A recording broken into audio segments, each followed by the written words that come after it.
Cuando ya definimos de dónde vamos a sacar la información y con qué instrumentos y con qué métodos vamos a recabar esa información, nos preguntamos por el valor meta. ¿Qué es el valor meta? Es lo que esperamos que el proyecto alcance en un tiempo determinado. El valor meta podríamos decir en 2 años esperamos que el nivel de organización para la protección frente a la violencia en la comunidad esté en un nivel medio y al finalizar el proyecto en un nivel muy alto. A lo menos en 3 de las 4 comunidades donde trabajamos. Y fíjense que entonces el enunciado sintético va a referirse a, entonces, a una frase donde establecemos lo que esperamos observar.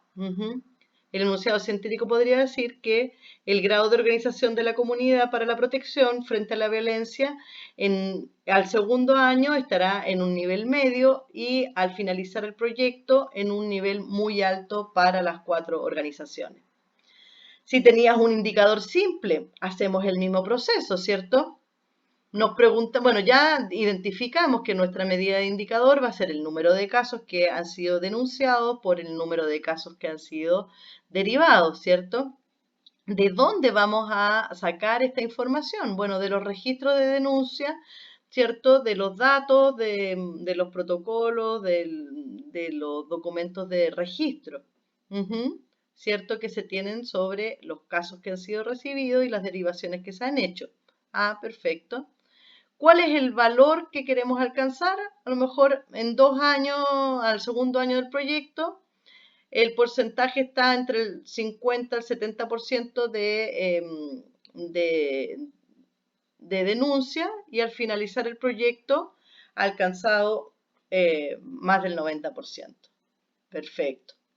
Luego, es interesante, los valores metas los hacemos, por supuesto, en base a las estimaciones que hacemos, pero fundamentalmente una muy buena referencia es la línea de base porque eso nos da un realismo en relación a qué debemos observar en qué situación estamos al inicio del proyecto y cuál es realista alcanzar en el marco de las acciones del proyecto.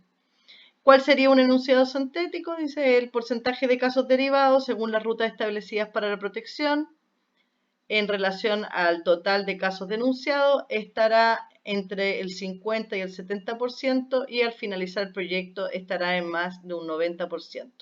¿Sí? Establecemos, indicamos el cómo se va a medir, ¿cierto? Indicamos los valores meta y damos entonces hacemos una frase con las informaciones clave. Todas estas informaciones quedan contenidas en un instrumento que se llama la ficha del indicador, ¿cierto? En donde lo que tenemos ahí son las definiciones clave, las variables que ya hemos seleccionado, la forma en que vamos a medir, ya sea un indicador simple o un indicador sintético, en quién vamos a observar esos cambios, dónde vamos a conseguir esos datos, qué instrumentos vamos a utilizar para recolectar esos datos y qué metodologías vamos a utilizar, cuál es el valor meta, ¿cierto? En relación a nuestra línea de base, ¿cierto? Y, por supuesto, una versión final de indicador, que es la que ponemos en nuestra segunda columna del marco lógico, ¿sí? Y entonces con esto nosotros tenemos un proceso, se dan cuenta, de revisión, de elaboración de indicadores en 4 pasos.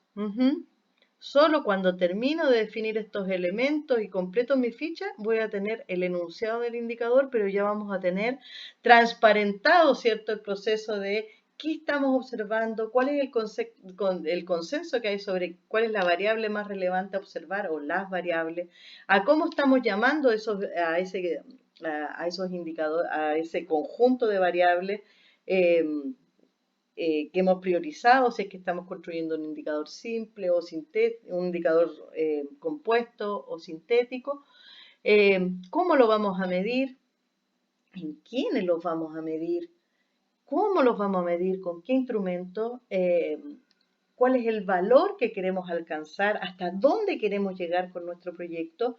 Y entonces ya tenemos una frase de enunciado y tenemos nuestra ficha.